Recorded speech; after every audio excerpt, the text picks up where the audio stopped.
আসসালামু আলাইকুম রহমতুল্লাহ। আলহামদুলিল্লাহি রাব্বিল আলামিন। আসসালাতু ওয়াসসালামু আলা সাইয়্যিদিল মুরসালিন ওয়া আলা আলিহি ওয়া আসহাবিহি আজমাইন। সম্মানিত দর্শক, আমরা কিছুক্ষণ আগেই আপনাদেরকে ঘোষণা দিয়েছিলাম যে একজন সম্মানিত হাফেজ সাহেবকে নিয়ে আমরা লাইভে আসতে চাই। তার জীবনযাপন আমার কাছে অনেক শিক্ষণীয় মনে হয়। তিনি আমার খুব কাছের মানুষ। হাফেজ মোকাররম হুসাইন সিদ্দিকী আল কুরাইশি হাফিজাহুল্লাহ। তাকে আমার ওস্তাদ বলি এই কারণে, আমি মাঝে, মাঝে আগে বিভিন্ন আলোচনা রেডি করতে গেলে কোরআন এবং হাদিসের বা কোনো বিষয়ভিত্তিক আলোচনা রেডি করতে গেলে মোকাররম হোসাইন ভাইয়ের কাছ থেকে জিজ্ঞেস করতেন, "মোকাররম ভাই এই বিষয়ের উপরে কোথায় এই আয়াতটা পাবো?" তিনি আমাকে গাইড করতেন। তিনি অনেক সময় আয়াত, সূরা, আয়াত নাম্বার সহ বলতেন। অনেক সময় বলতেন যে, "অমুক সূরার অমুক জায়গায় খোঁজেন, পাবেন" বা "অমুক রুকুর মধ্যে খোঁজেন।" আর আরেকটা বিষয় হচ্ছে তিনি জন্মসূত্রেই অন্ধ। চোখে দেখেন না। তারপরেও তিনি হিফজ করেছেন, অনেক পড়াশোনা করেছেন। সেজন্যে আমার কাছে মনে হয়েছে তার জীবনটা আমাদের জন্য অনেক শিক্ষণীয়। আল্লাহ তাআলা রব্বুল আলামিন আমাদেরকে বলেছেন যে কোরআনকে সহজ করে দেয়া হয়েছে। যদি সহজই না হতো তাহলে তিনি আ কোরআন পড়তেও পারতেন না। অথবা মুখস্থ করা তো দূরের কথা। শুধু তাই নয়, কোরআনের বিভিন্ন জায়গা থেকে তার দখল আছে। তিনি বিভিন্ন জায়গা থেকে গাইড করতে পারেন আমাদেরকে। সম্মানিত ভাইরা, আসুন আমরা তার সাথে কথা বলি। আসসালামু আলাইকুম। ওয়ালাইকুম আসসালাম ওয়া কেমন আছেন মোকাররম রাহমাতুল্লাহ। ভাই আপনি? বিখাইর আলহামদুলিল্লাহ। আল্লাহ অনেক ভালো লেগেছে। আলহামদুলিল্লাহ। আ আমরা মোকাররম ভাই ১ম এই জানতে চাই যে আপনার নামের শেষে কোরাইশি কথাটা আছে। এই কোরাইশি থাকার কারণটা কি? আপনি কি কোরাইশ বংশের? আলহামদুলিল্লাহ। আমি আমার দাদার কাছ থেকে বা আমার আব্বার কাছ থেকে আমরা জানতে পেরেছি যে আমরা কুরাইশি। ও, কোরাইশি। তার মানে কি আপনারা আপনাদের মক্কায়ই বাড়ি ছিল, ঘরবাড়ি ছিল বা সৌদি আরবে এরকম? Originally Mecca, originally Mecca. কে মক্কা। এসছিলেন বাংলাদেশে আপনার পূর্বপুরুষরা? আমার দাদাকে আনা হয়েছিল। ও, কারা নিয়ে আসছিল? এই আমাদের পাবনার জমিদার আজিম চৌধুরীর আত্মীয় হায়দারজান চৌধুরী। ওনারা হজ করতে গিয়ে জি। আমার দাদাকে মক্কা থেকে এনেছিলেন। সেই সময় মক্কাতে এ এই উসমানীয় খেলাফতের যখন পতন হচ্ছিল আস্তে, আস্তে সেই সময় আমাদের বাড়িতে এট এ টাইম ১৭ জন শহীদ হয়। এই যখন ১৭ জন শহীদ হয়ে গেল, তখন এনারা প্রস্তাব দিলেন যে, "তোমাদের বাড়িতে ১৭ জন শহীদ হয়েছে। অতএব আমাদের ওখানে ব্রিটিশ শাসন চলছে। তা আমাদের ওখানে ইসলাম প্রচারের জন্য, দিন প্রচারের জন্য আমাদের ওখানে চলো।" তখন আমার দাদা এবং আমার দাদার আম্মা এবং ওনার ভাই এবং ২ বোন চলে আসলেন। আমার দাদার ভাই এবং দাদার আম্মা চলে আসলেন পাবনার আর সুজানগর থানার অন্তর্গত দুরাই গ্রামে। আর আমার দাদার এক বোন থাকলেন পাকিস্তানের শিয়ালকোটে। আর এক বোন চলে আসলেন কলকাতাতে। তো কলকাতাতেও আমার দাদা একটা বাড়ি কিনেছিলেন আরকি। পাকসার কাছে একটা বাড়ি কিনেছিলেন। জি। তো এইভাবেই আমাদের আসার সূত্রপাত আরকি। ১৯১৪ তে ১ম মহাযুদ্ধের সময়ে আমার দাদা চলে আসেন এদেশে, বাংলাদেশে। বাংলাদেশে চলে দিন আসেন। প্রচারের জন্যেই। হ্যাঁ, শুধু তারা দিন প্রচারের জন্যই বলেছিলেন এবং দিন প্রচারের জন্যই আমার দাদা হিজরত করেছিলেন। ওই প্রেক্ষাপটে সৌদরা যখন উসমানীয় খেলাফতের আ যখন বিরুদ্ধে যখন সংগ্রাম করেছিল, তখন ওই সময়টায়। ওই সময়টাই আমার দাদা এদেশে চলে আসেন শুধু দিন প্রচারের জন্যই। যাক আর কোনো আলহামদুলিল্লাহ। উদ্দেশ্য আমাদের ছিল না এদেশে আসার। ও, আমার দাদার নাম হলো আহমদ আখতার সিদ্দিকী আল কুরাইশি। তিনি কি হাফেজ ছিলেন?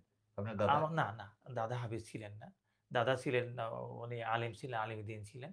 জি। উনি টার্কির আ সেনাবাহিনীর উচ্চপদস্থ একজন কর্মকর্তা ছিলেন আরকি। টার্কির উসমানীয় খেলাফতের যে সংগ্রাম, জি। সেই সংগ্রামে উনি নিয়োজিত ছিলেন আরকি। ও, মানে বুঝতে পেরেছি। উচ্চপদস্থ একজন সেনা দক্ষ সেনা কর্মকর্তা ছিলেন আরকি। ও, এরপরে আপনি তো জন্মসূত্রেই আসলে চোখে দেখেন না নাকি? হ্যাঁ, জন্মসূত্রে। এটাকে হ্যাঁ। একটা ইতিহাস আছে জি, যে আমার দাদা আমাদের কাবা শরীফের মধ্যে ঢোকার পারমিশন ছিল আমাদের। জি। তো মানে পারমি আপনাদের বংশের? আমাদের বংশের বা আমার দাদার ফ্যামিলি। তো আ আমার দাদার আত্মীয়, জি, এক আত্মীয় আরকি। আমি আমি সঠিক সেই আত্মীয়ের নামটা ভুলে গেছি। জি। তো উনি হজ করতে গিয়ে ওই কাবা শরীফের ভিতরে গিয়েছিলেন।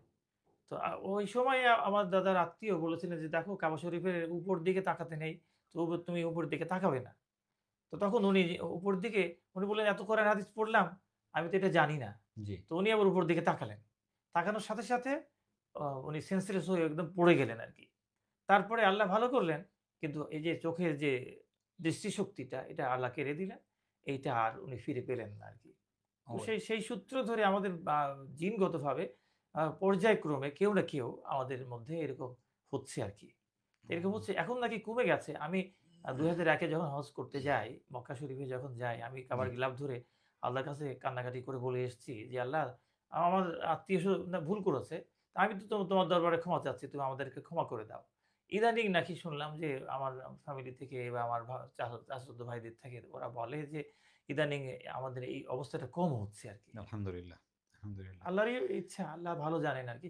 তবে যারা এরকম হয় তাদের আমার কণ্ঠের থেকে অনেক ভালো কণ্ঠ হয় তাদের। তারা ও খুব ভালো আ মানে কোরআন তেলাওয়াত করতে পারে কোরআন বা তেলাওয়াত ভালো পারে, ভালো ওয়াইজিন আপনার হয়। চাচা সম্পর্কে শুনছিলাম যে একজন চাচা আছেন তিনিও অন্ধ কিন্তু অনেক বড় আলেম হ্যাঁ, আরকি। বড় আলেম। আমার চাচার তিনি কোথায় আছেন? এখন ইন্তেকাল করেছেন উনি। ও উনি ইন্তেকাল কোরআনের খুব দখল ছিল। হ্যাঁ। যে আয়াত যে বিষয় যেখান থেকে তিনি বলে দিতে পারতেন। যাই হোক আপনার বিষয়ে একটু যাই যে জি। মোকরম ভাই আপনার পড়াশোনা সম্পর্কে একটু জানতে চাই যে ১ম এ যেটা জানতে চাই যে আপনি কিভাবে হিপস কিভাবে কমপ্লিট করেছেন?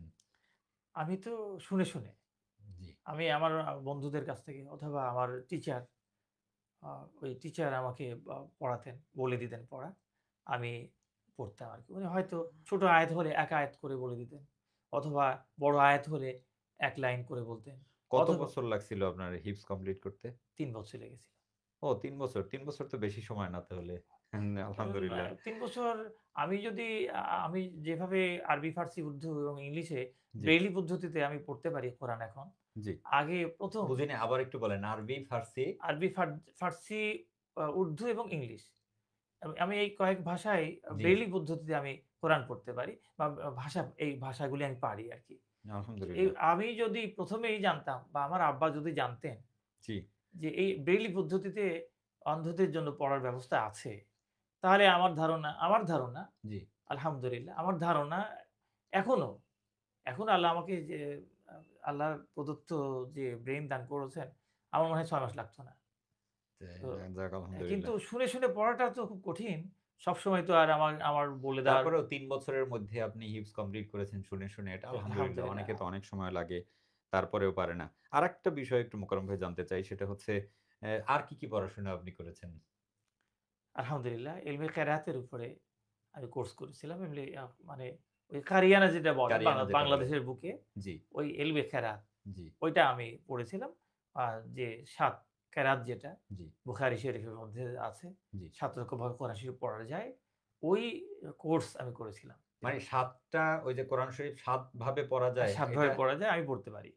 আপনি ৭ ভাবেই আলহামদুলিল্লাহ। পড়তে পারেন? হ্যাঁ, ৭ ভাবে পড়তে পারি। তাই? আপনি আলহামদুলিল্লাহ। ব্যতিক্রম আমরা বাংলাদেশে যেইটা শুনি নাই। এই ধরনের ছোট্ট একটা সূরা যদি আমাদের তেলাওয়াত করে একটু শুনাইতেন। বাংলাদেশে যেইটা আমরা সাধারণত যেই ধরনের তেলাওয়াত আমরা শুনি নাই। আমি কিছু আয়াত বলি। জি, বলেন তাহলে যেকোনো আপনি জায়গা থেকে আ তাহলে বুঝতে পারব। কিছু আয়াত বললে আপনারা বুঝতে পারবেন। জি, জি, যেমন আমরা পড়ি "ওয়াদ-দুহা ওয়াল-লাইলি ইযা সাজা।" জি, তো এখন এখানে একটা কেরাত আছে যে "ওয়াদ-দুহে ওয়াল-লাইলি ইযা সাজি, মা ওয়াদ-দুইকি রাব্বিকি ওয়া মা ক্বালি।" এটা একটা জি। ইয়ে। যেমন "ইয়্যাকা না'বুদু ওয়া ইয়্যাকা নাস্তাঈন।" এখানে পড়া যায় "ইয়্যাকা না'বুদু ওয়া ইয়্যাকা নাস্তাঈন।" আবার "হাইয়াকা না'বুদু হাইয়াকা নাস্তাঈন" এরকম পড়া যায়। এগুলো হাদিসে আছে। আমরা এগুলো বললে সাধারণ মানুষ, আম মানুষ হ্যাঁ, সাধারণ মনে করবে যে ভুল ভুল বুঝবে, করছি আমরা। ভুল ভুল বুঝবে। বুঝবে হ্যাঁ, আরকি। না ঠিক আছে। যেভাবে আমরা অভ্যস্ত হ্যাঁ, আমরা সেভাবেই করি। আর কিছু পড়াশোনার ব্যাপারে কারিয়ানা করেছেন, তারপর হিফজ করেছেন। আমি একটা সময় অন্ধ স্কুলে আসাদগিরি স্কুল ছিল। ওই সময় আমি স্কুলে পড়েছিলাম। ওই স্কুলে যখন আমি পড়ি তখন আমি ব্রেইলি পদ্ধতিতে আমি পড়া পড়াশোনা শিখি করেছেন। আরকি। পড়াশোনা করেছিলাম। সেই সময় আমার টিচার যিনি ছিলেন, উনি এখন কানাডাতে আছেন। জি, উনি ওই আসাদগিরি স্কুলের হেড টিচার ছিলেন, জি, হেডমাস্টার ছিলেন। জি, উনি আমাকে পড়াতেন আরকি। ওনার ওখানে আমি পড়তাম। আমি কিন্তু বিএনএসডি যেটা অন্ধ সমাজ কল্যাণ সমিতি জি, এবং ব্লাইন্ড ফেডারেশন জি। ওইটার আমি ওই ২ টা সংস্থার আজীবন সদস্য ছিলাম আমি। আলহামদুলিল্লাহ। তো আমি কোনো কারণবশত ওখানে দিন নেই তো। জি, যার কারণে ওখানে গেলে কোরআন বা হাদিসের কোনো আ কিছু পাওয়া যায় না। যার কারণে আমাকে ওখানে যেতে ওখানে আর আর ইচ্ছা হয় না। আর লেগে ভালো থাকেন। লাগে না, আমি যাই না আরকি। আর আরেকটা সময় বিষয় হয়ে ওঠে না আরকি। আমি যতটুকু জানি যে আপনি জামাত ইসলামের রোকন। জামাত ইসলামী এমন একটা সংগঠন যেই সংগঠনের রোকনদেরকে সিলেবাস কমপ্লিট করে তারপর রোকন হতে হয়। কোরআন হাদিস পড়তে হয়, রিপোর্ট রাখতে হয়। ওদের অনেকগুলো সাহিত্য আছে যে সাহিত্যগুলো পড়ে রোকন হতে হয়। আপনি কিভাবে জামাত ইসলামের রোকন হইলেন? আলহামদুলিল্লাহ শুধু জামাত ইসলামের রক্ষণ না, আমি যখন আমার আ যখন মীর কাসিম আলী ভাই রহমতুল্লাহি আলাইহি, তো উনি যখন ছাত্র শিবির প্রতিষ্ঠিত করেন জি, ঢাকা ইউনিভার্সিটিতে কেন্দ্রীয় মসজিদ থেকে, জি। সেই সময়ে আমি সেই প্রতিষ্ঠাতা সদস্য ছিলাম। প্রতিষ্ঠাতা আ আ আমি শিবিরের সদস্য ছিলাম এবং যখন সদস্য প্রার্থী হই, তারপরেই আমি ছাত্র জীবন থেকে ছুটি নিয়ে আমি জামাতে জয়েন করি আরকি। তারপরে আস্তে, আস্তে ও মানে সংগঠন করা শুরু হচ্ছে ১৯৭৭ থেকে। ৭৭ ওই থেকে শিবিরের একদম প্রতিষ্ঠা লগ্ন একদম থেকে। প্রতিষ্ঠা লগ্ন থেকে আমি শিবিরে জয়েন করি। ও তারপরে সদস্য প্রার্থী হওয়ার পরে আপনি ছাত্র জীবন শেষ করেন। জি, ছাত্র জীবন তারপরে শেষ করে আমি রোকন কিভাবে হইলেন? আ না কিন্তু আমার কোয়েশ্চেনটা ছিল যে পড়াশোনা। তাইলে তো শিবিরের সদস্য সিলেবাসও আপনার পড়তে হইছে। হ্যাঁ, অবশ্যই। সেটি কিভাবে পড়াশোনা করলেন? আমি আসলে কি আমাদের তো আপ আ আম আ আপনারা আম মানুষ যারা তারা বুঝতে পারে না, তারা জানে না। তো কিন্তু আপনি তো জানেনই। জি, আপনি যেহেতু শিবিরে ছিলেন এবং জি, আপনি জামাতের রোকন এবং বড় দায়িত্ব আমাদের এই ওয়ার্ডের এই থানার সেক্রেটারি ছিলেন আপনি।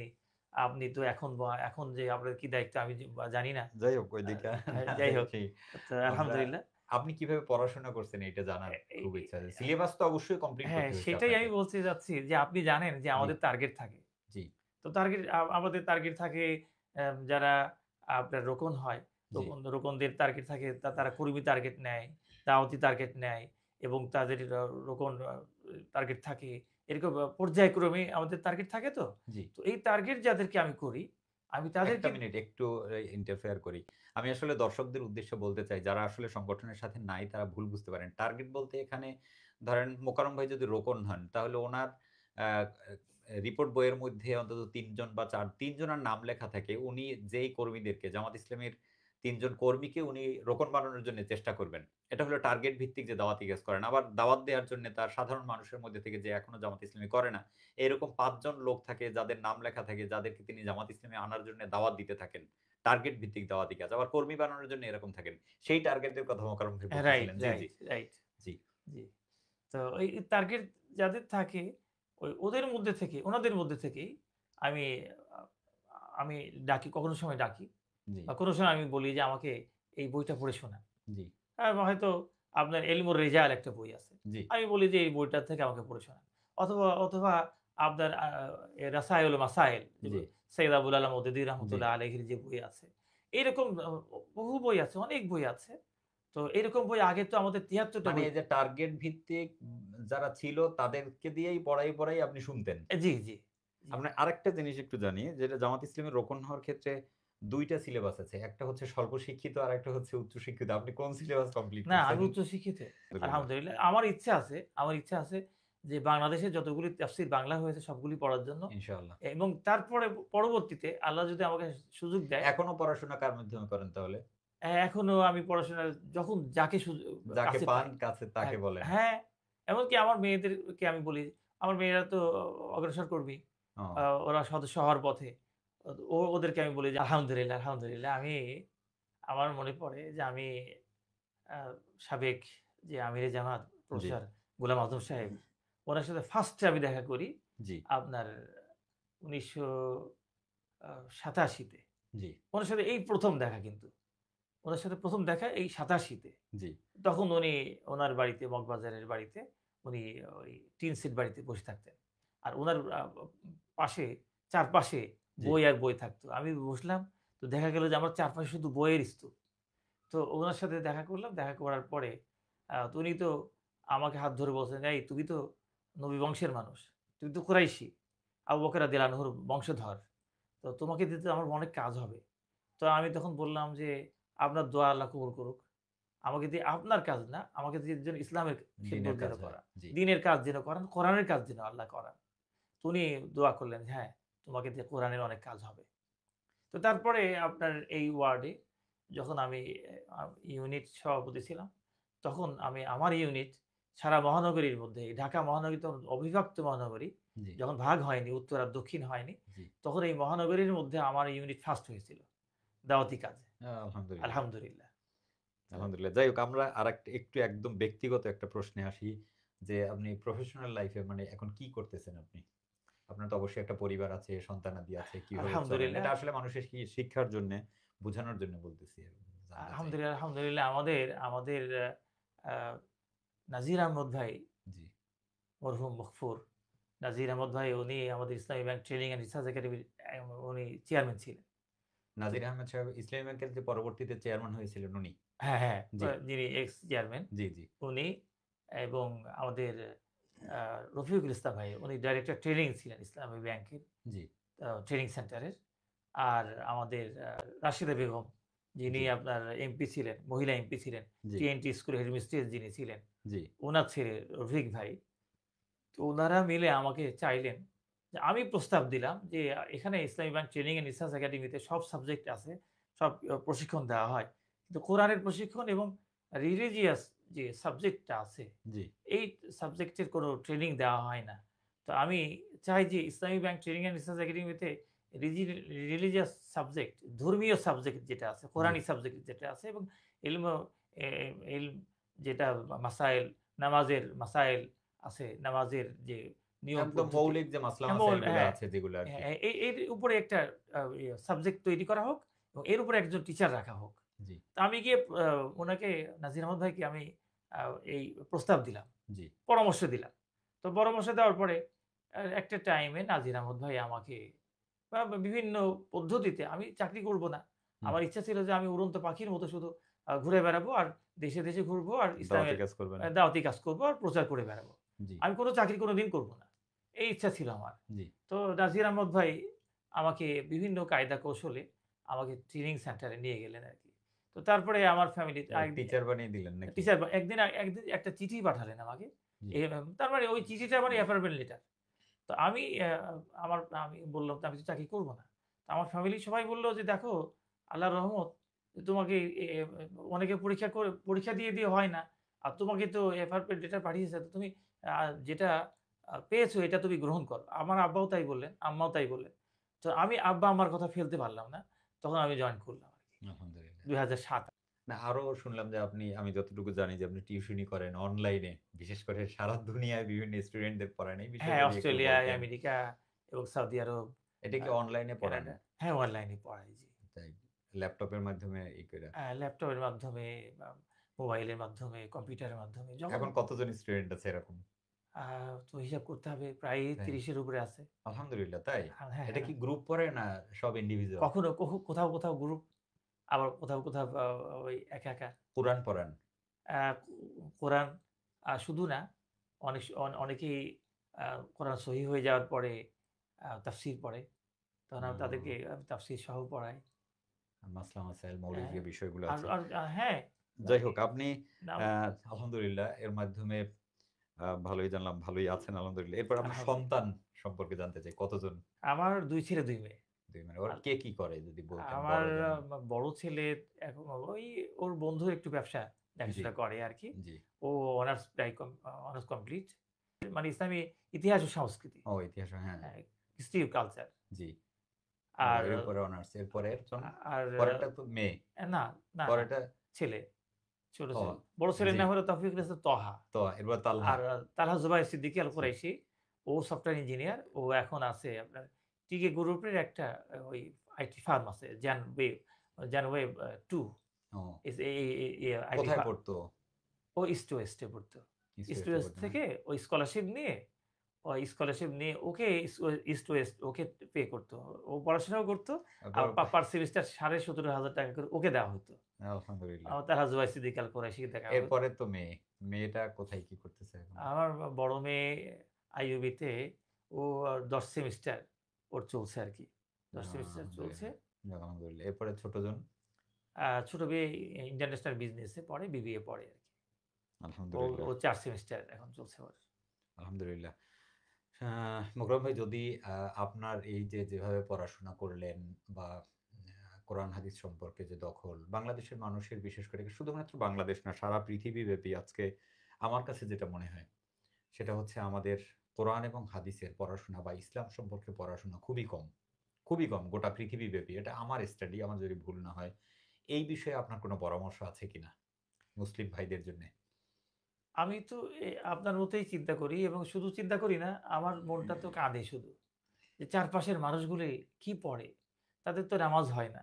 আমি শুধু ভাবি যে এই প্রত্যেকটা মুসলমান তাদের কোরআন যদি সহি হয়ে যেত আর নামাজটা যদি সহি হইতো। আমি শুধু এই এত বেশি চিন্তা করি না। হায়ার এডুকেশন নিতে হবে। অনেক উচ্চপদস্থ কর্মকর্তা হতে হবে, কর্মচারী হতে হবে বা পিএইচডি করতে হবে, পোস্ট ডক্টরেট করতে হবে। আমি এই চিন্তা করি না। আমি শুধু চিন্তা করি যে এরা পিএইচডি করে কি করবে? আমি শুধু চিন্তা করি যে পিএইচডি যারা করে তাদের কোরআন বা তাদের নামাজই তো হচ্ছে না। আমি এই ভেবে আমি রাত-দিন শুধু আমি এই জাতির জন্য ভাবি।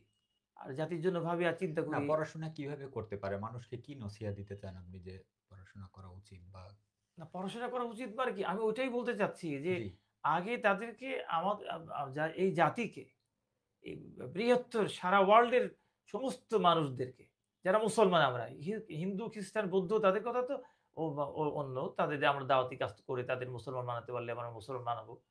যদি স্বেচ্ছায় তারা মুসলমান হয়। জি, জি, আ এটা তো লাইক রাহাফিদ্দিন আমরা তো জোর করতে রাজি না। আর আল্লাহও নিষেধ করেছেন বা লাস্তা আলাইহিম বিমুসাইতির।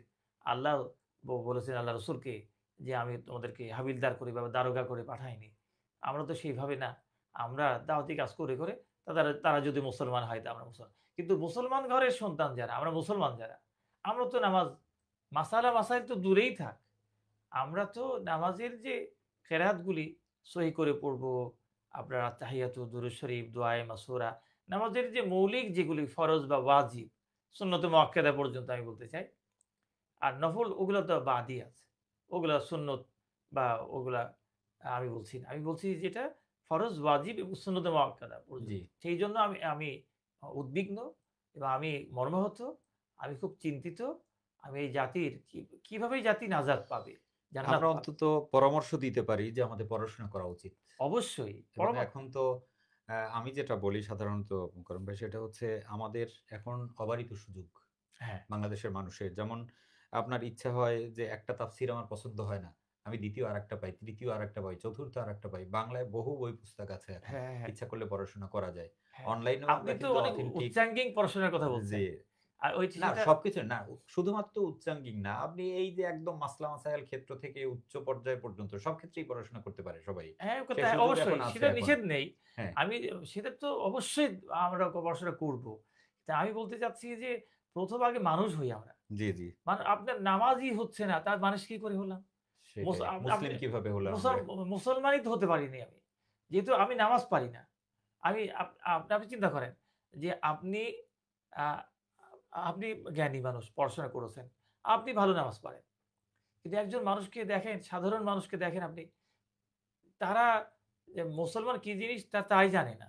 আর নামাজের তো নামাজ ভঙ্গের কারণ কয়টা, ওযু ভঙ্গের কারণ কয়টা, নামাজ কোরআন শরীফ যে আমাদের নামাজের মধ্যে সহি করে পড়তে হবে, বিশুদ্ধ করে পড়তে হবে।